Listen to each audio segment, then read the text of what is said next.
Hey guys, welcome back to another F1 Fantasy video post Bahrain pre-Canadian Grand Prix, and in today's video I'm going to be going over the key drivers and constructors from the Spanish Grand Prix and who you should bring over to the Canadian Grand Prix, who I will be putting in my team, and any differentials that you can use to put in your teams. Will I be using any chips? I'll be talking about that in today's video, and if not, I will be talking about the best chips to use if you want to use them in the next race. Then I'll update the good and bad constructor and driver tier list, and then I'll have a look at my league, link in the description, and where I'm placed in the world. So before all of this, make sure to like and subscribe, follow my Twitter, join my Discord server, and hey, let's get straight into it. So, on to key drivers first, and like always, in all the races so far, we have to talk about Max Verstappen. So, 314 points this season, 46 points in Spain, 25 race position points, 10 points for qualifying, 10 points for fastest lap, 1 race overtake. You have to have him in your team. It's very simple. He's done this every single race so far. Spain 46, Monaco 35, US 64, Azerbaijan 37, 36, 61, 35. He needs to be in your team. I know he's a bit expensive, but you have to have him. Next up, Sergio Perez. Now, the reason Sergio Perez is in this list, considering he's had a few bad races in Spain and Monaco, but he still is definitely the second best driver to have because of his price. 18.4 million. He's cheaper than Russell and Hamilton. 242 points this season. He's got more points than them. 27 points in Spain, which he did recover from 11th to 4th. That's why he got so many points, because he got 7 points position gained and 8 overtake bonuses. So again, Sergio Perez has to be in your team. Another key driver would be Lewis Hamilton. Lewis Hamilton had a great race. He ended up finishing 2nd from qualifying 5th, got driver of the day, and got 2 and 3 race position bonuses and gained. So he had a pretty good race weekend, and Mercedes overall have been doing very well recently. So maybe a wild card or a limitless is on the way.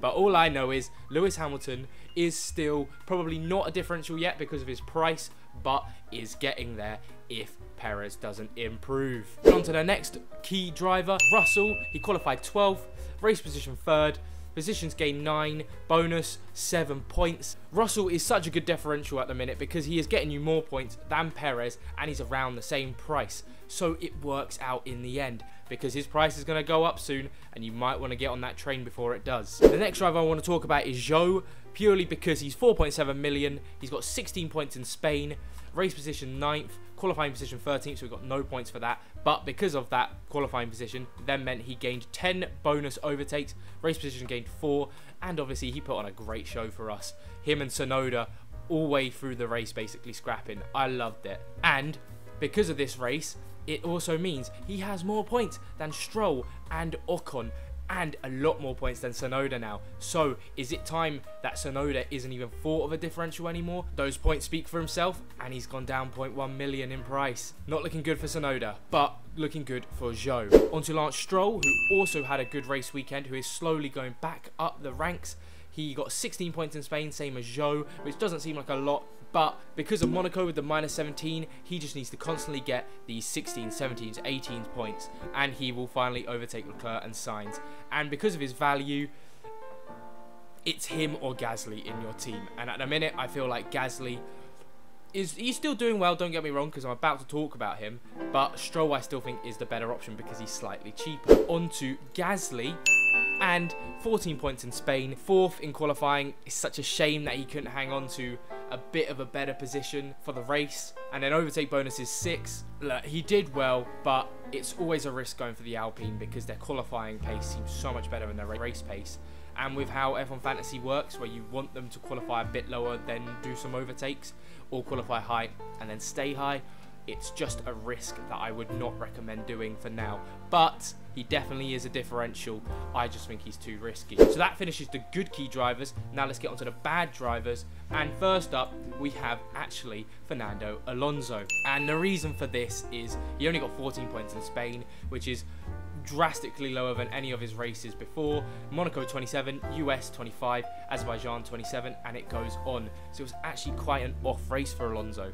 Does this mean the end of Aston Martin? No, not at all. But I feel like Mercedes have definitely picked up the pace and actually overtaken them, and now they're fighting Ferrari for those 5th, 6th, 7th, 8th positions. So don't expect Alonso on the podium much more. Although I could say that, and then he gets a podium next week. On to someone I've already spoken a little bit about, which is Yuki Tsunoda. And, well, Yuki Tsunoda, 4.6 million. He's still a cheap driver, so it's still worth having him if you don't know who to bring in. But at the same time, when Zhou's 4.7 million, you can find 0.1 million, and it's so much better option. 11 points in Spain, by all means, is not bad, but it's not outstanding. And considering this 5th driver shootout is basically where everyone's getting their points, you need to have the best driver, which at the minute is Zhou. So not good from Tsunoda. Then onto Hülkenberg, who I still think is a decent differential purely because of his price. But 3 points in Spain, he doesn't get you many points, and you have to be careful about it because, like in Spain, he finished 15th, qualified 8th. He is very much like the Alpines. He normally has better qualifying and then drops off in the race. So you just have to be careful about that because Hülkenberg won't get you many points. But at the same time, he might be the reason you can bring in a Russell. And if Russell is constantly getting like 10 points more than Perez, which is unlikely but could happen, then it might actually be worth it. But again, it's a risk that I would not be willing to take, but definitely a differential still. On to Norris, of course, qualified 3rd. Didn't work out for him. He touched Hamilton going into turn 2. His wing fell off. Well, not all his wing, but a part of his wing broke off, and basically that was the end of the race for him. 8 points for qualifying 3rd. Should be more in my opinion, but that's just not because I'm a Norris, not just because I'm a McLaren fan, just because of how the system works in F1 Fantasy. Then positions lost, -14, bonus for he ended on -2. Not a good race weekend for Norris. On to Leclerc, who is the next bad driver I want to talk about, and the reason I want to talk about this is because 14 points from Spain in a Ferrari. When is his season gonna pick up? You know what I mean? He's just not doing well enough. Qualified 19th, race position 11th, gained 8, bonuses 6. He only got points for his bonuses, so it's just such a shame because Sainz actually had a much better race weekend than him. But Leclerc needs to pick up your boots because for 21.2 million, he is just not worth it. Steer clear of Leclerc. Then finally, on my bad drivers, we have to talk about Esteban Ocon. Now, by no means is Esteban Ocon doing bad this season. He's actually having an amazing season. But F1 Fantasy-wise, like I said about the Alpines, you just can't be losing positions in the race. He qualified 7th, 8th in the race, 4+4, and then overtakes 3 bonus points, lost -2 on getting overtaken. It's just not enough for his 9.4 million price tag. That's why I think Gasly still is a better option, but still risky in that same sort of situation. So steer clear of Esteban Ocon. Gasly is the Alpine you would want to choose if you go for that option. Then onto the key constructors, which of course again is Red Bull for the start. 96 points in Spain.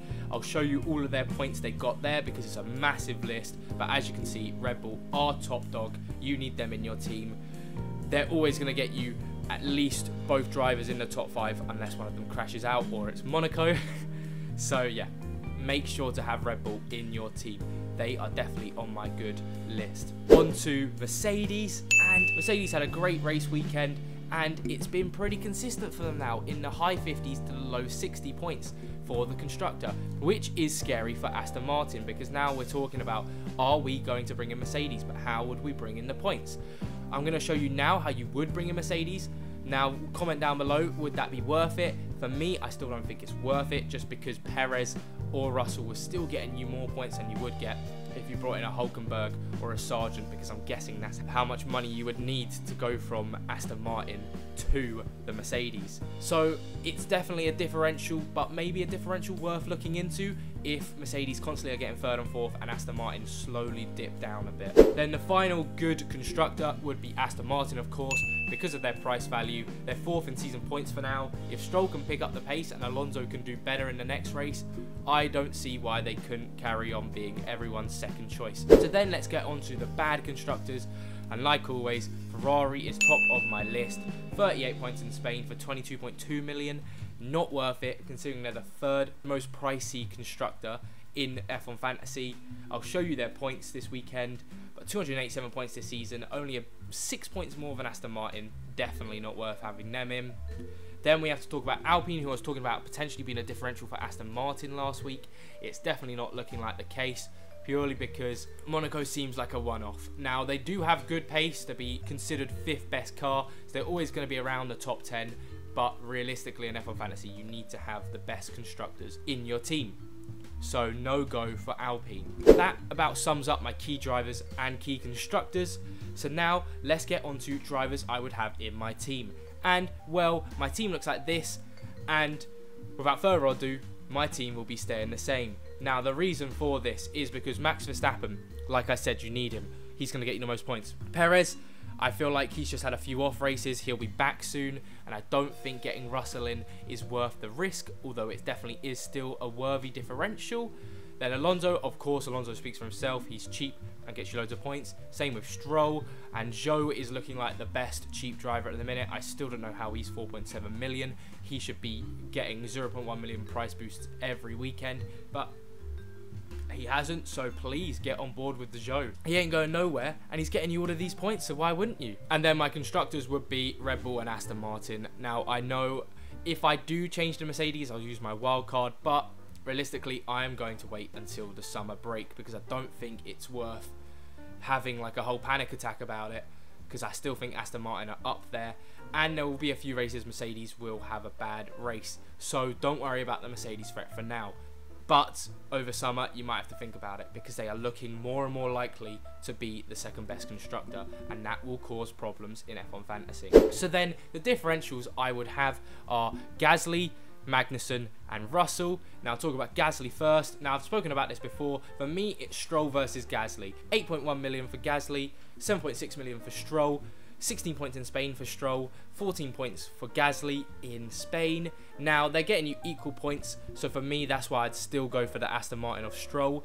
But if you wanted to diversify your team so that if Aston Martin had a stinker, you wouldn't be affected by both their drivers and their constructor points, then Gasly is the option. So I think actually it's a safe option for if something goes wrong with the Aston Martin. Comment down below, who do you think's better, Stroll or Gasly? Then onto Magnussen, who's actually crept up on me.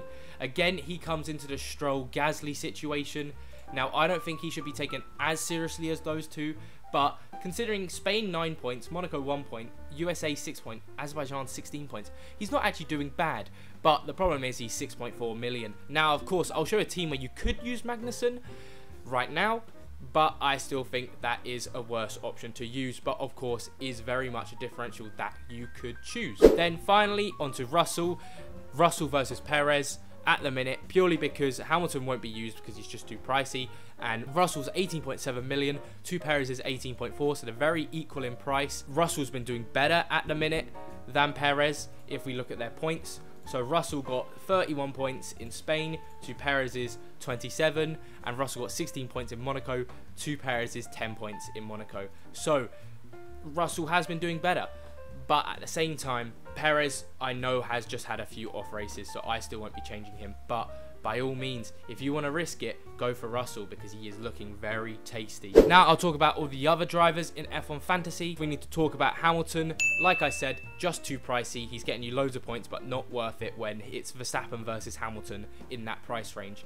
And by all means, well, actually, it's Verstappen, Hamilton, and Leclerc.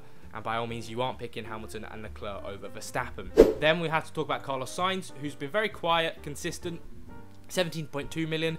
I would put him as a differential, but not as good as Perez or Russell, but he does go into that conversation again. But at the same time, he's just not good enough to be put into the conversation. Then we go on to Valtteri Bottas, who is just too pricey. Lando Norris, again, too pricey, and he's not going to get you any points. Piastri, same thing, too pricey for that McLaren. Nick De Vries, he's just doing terrible this season, so you don't want to go near him. Logan Sargent gets you no points this season. He's on a total of 0 points. Alex Albon is still on negative points, so you want to stay clear of him as well. Then on the constructors, Alfa Romeo, 103 points this season. Not enough for a constructor. Haas F1 team, same. They're cheap, but it's not enough points because you'll be losing out so many points if you don't pick a big team. Then McLaren, again, too pricey and too little points. AlphaTauri, cheap but too little points. And Williams, cheap but too little points as well. So that wraps up all of the drivers and my opinions on all of them for F1 Fantasy. So let's go and talk about the chips to use in Canada. Now, for me, the two chips I would consider are the no negative chip and the Final Fix chip, purely because I've already used my no negative chip, but I can't use it. But I still believe that Perez and Verstappen, one of them's gonna crash out soon, because they haven't had a crash in the race so far. So I feel like it's coming. But also, if you don't want to use no negative, I think Final Fix would then be the next best option, purely because after qualifying, if someone does really bad, or you want to bring in Russell over Perez, someone like that, because you think they're going to do better, then you can quickly fix it. And I think that would be quite nice to do, especially if Perez has another disaster class, although it is quite easy to overtake in Canada because of that long straight. So we'll see what happens. But I would not pick Limitless or Extra DRS, because you want to be using one of those in Austria in a few weeks time, purely because they've got a sprint race weekend, so you'll be getting more points. So that covers the chips. I'll then want to talk about my updated good and bad driver tier list, which I will stick now here.